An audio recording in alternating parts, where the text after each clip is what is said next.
On November 22nd, 1847, a new theater was opened in New York City, and it was called the Astor Place Opera House. It was financed by America's first millionaire, John Jacob Astor, and it was like a super bougie theater having huge columns at the entrance, about 2,000 seats, and it was in the super nice area of Manhattan. So basically, Astor Place was like the new hot spot in town. It represented the future of theater in America, and all the richest people in the city wanted to go see a show here. So if you got in the door of Astor Place, everyone knew that you had money, and you were part of like the elite class. Well, in 1848, William came back to America for a farewell tour. He's like, one last ride in the States, and then I'm retiring.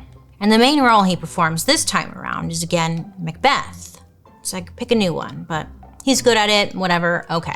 William's first New York show at the Astor goes splendidly. It goes so well that at the end of the night, William decides to make a speech. He comes out after the show and thanks the audience for supporting him. And he's like, I know there's been a lot of drama between me and that other guy, but I'm glad I'm performing in front of this audience tonight. An audience who really understands the art.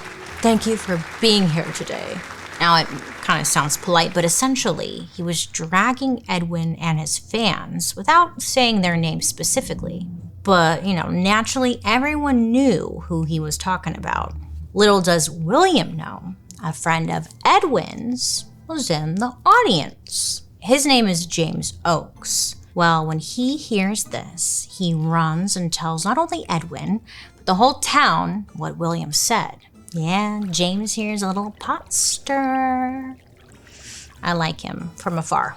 Then James publishes a letter in the Boston Mail tearing into William. He brings up all the stuff about Edwin getting booed back in England, getting blacklisted out of performing in Paris, all because of William. The truth is coming out. And Team Edwin is like, wait a minute. I didn't know William was the one behind all of that slander of Edwin. So they're getting a little spicy, a little beefed up, and they're mad. But Edwin decides to, bam, just kick it up a notch. He decides to put up a production of Macbeth starring himself just a few blocks from where William's performing. So he would be performing the exact same play as William at the exact same time and essentially the exact same location. Not great. It's like when Dunkin' Donuts and like Starbucks open across the street from each other and you're like, well, which line's shorter? Because I'll go there. This is like the straw that finally breaks the camel's back, or William's back, you could say. But he was done fighting with Edwin. William literally writes in his diary, I cannot stomach the United States as a nation. Let me get out from this country and give me a dungeon or a hovel in any other, just so I be free of this. Very dramatic, I love it. The performance just keeps escalating. At one of William's performances, a fan of Edwin's throws a dead sheep on stage, right at William. Yes, a dead sheep. Blood, guts, sheep. I know, I was like, first of all, how'd they get into the theater carrying a dead sheep? Okay, no one caught that?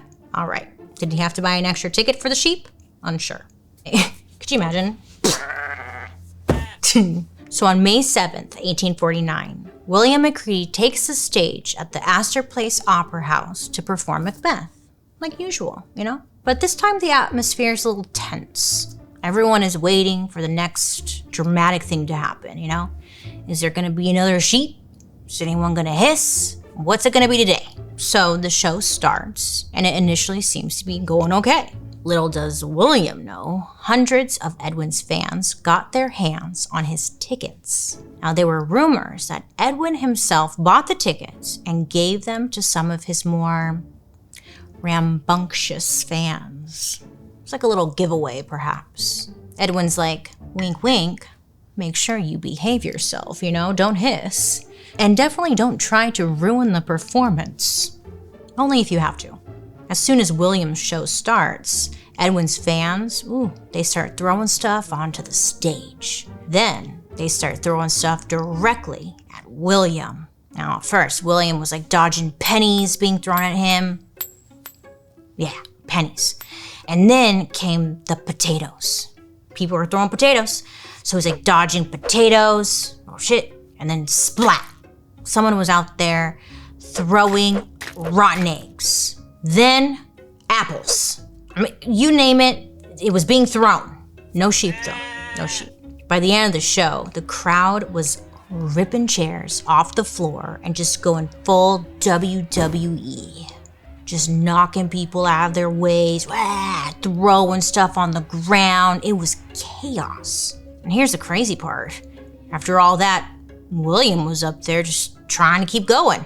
But it gets a little scary to the point where William is like, you know what? You win. I'm just gonna go now. And he walks off the stage. Now William almost gives up completely and like moves back to England. But his fans beg him to stay. You know, please don't go. Ignore the haters. So he does, he stays. Then 3 nights later, the same thing happens. Both actors show up for their rival Macbeth shows, but this time, signs are put up around town that say, "Working men, shall America or England rule in this city?" Basically implying that people had to pick a side.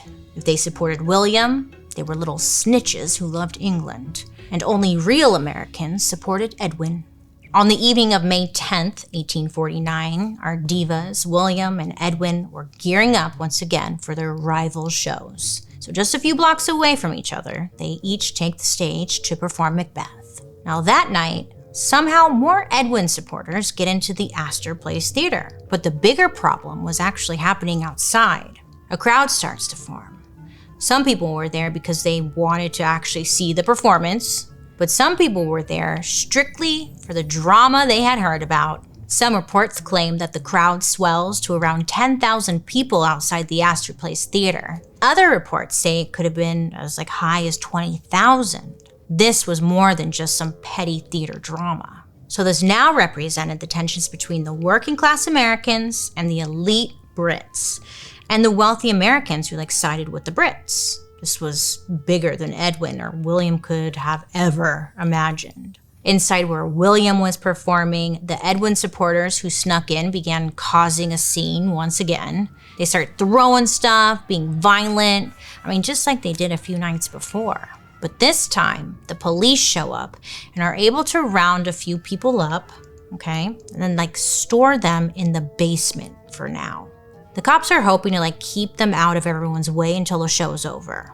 But outside, the crowd starts handing out pamphlets about how William and his fans are trying to make America British again. They're like, "We fought hard for our independence. Are you gonna let this happen?" And people are like, "Yeah, I don't wanna live in Britain, I wanna live in America." So they're getting all riled up. And then people in the crowd start picking up bricks and throwing them at the Astor Place Opera House. And then they try to storm the theater. The police who were there, they do what they can to stop it, but they're outnumbered. There are over 10,000 people there. Back inside, William gets word about what's happening outside. And he knows how this story goes, from his experience a few nights ago. So William, he's like, "I'm getting the hell out of here," okay? And he goes back to his hotel room and he hides there for the rest of the night. He would end up spending the rest of the night just in fear that the angry fans would find where he was staying and maybe kill him. So he's hiding. So the people who were locked in the basement of the Astor Place somehow start a fire. Now, I'm not sure what their end goal was here, but this is what they did. So now smoke was pouring out of the basement. And it was clear, the theater is on fire, okay? There's smoke everywhere. So, people are in the theater, there's smoke everywhere, their eyes are watering, they're reaching out looking for their friends, "Bursa! Is this how Macbeth is supposed to end?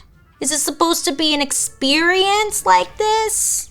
By 9:15 p.m., the crowd in the streets is so violent, the government ends up sending in the National Guard. Now, these guys are supposed to be able to really get things under control.